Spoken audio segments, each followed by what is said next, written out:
বিবি রে, আমার তোমার সঙ্গে দেখা করার আমার সময় নাই, সময় নাই।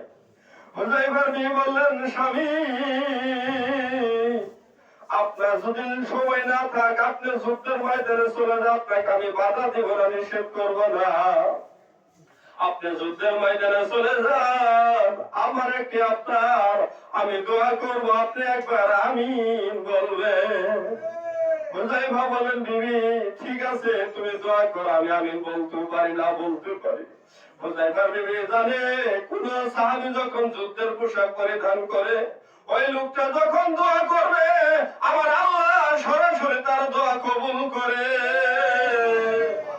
হুযায়ফার বিবি জানতো, বাবারে হুযায়ফার বিবি আমিন বলে, আল্লাহ আমাদের এই মাত্র বিয়ে হলো, আমাদের বাসর ঘর হলো না, স্বামীর খেদমত করতে পারলাম না, আল্লাহ আমার স্বামীর হায়াত বাড়াইয়া দাও। কিন্তু হুযায়ফা আমিন বললে দোয়া কবুল হয়, হুযায়ফা আমিন বলে না। আবার বলে, আল্লাহ এই মাত্র আমাদের বিয়ে হলো, আমাদের বাসর হলো না, স্বামীর খেদমত করতে পারলাম না, আমার স্বামী যুদ্ধের ময়দানে চলে যাচ্ছে, আল্লাহ আমার স্বামীর হায়াত বাড়ায় দাও। হুযায়ফা আমিন বলেন, আমিন বললেই দোয়া কবুল হইয়া যাও। তিনবার বলে শেষ করলেন। আমিন দোয়াটা শেষ করার পর হুযায়ফা বিবি চোখের পানি ছেড়ে কান্না শুরু করছে।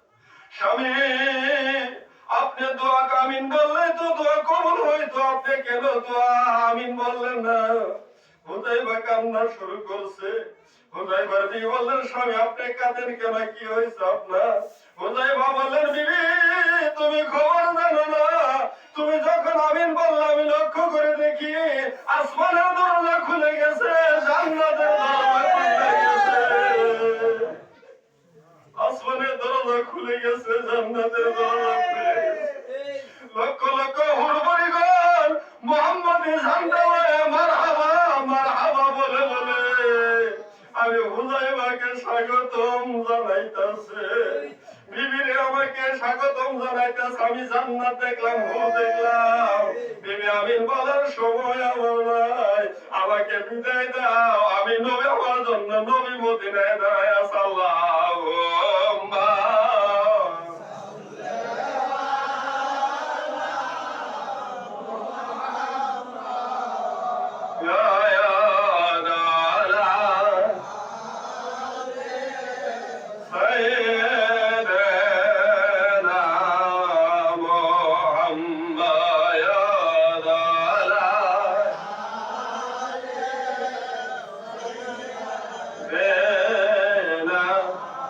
কোথায় যায় পাবো দয়াল নবীকে,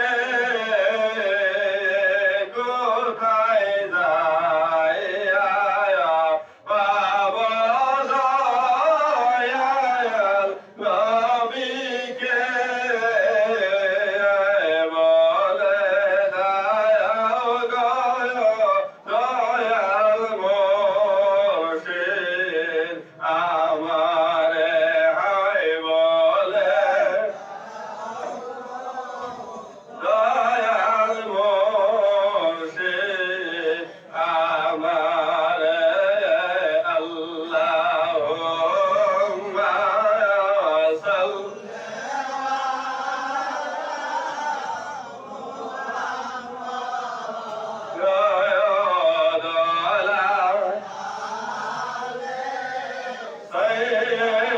সাইয়্যিদিনা মুহাম্মাদ আলা।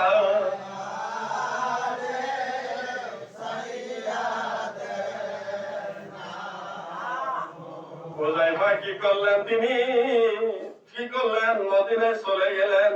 তিনি হুনাইনের যুদ্ধ চলে গেলেন। সাহাবীগণ জীবন দিছে, আমার রাসূলকে ভুলে নাই, ভুলে নাই।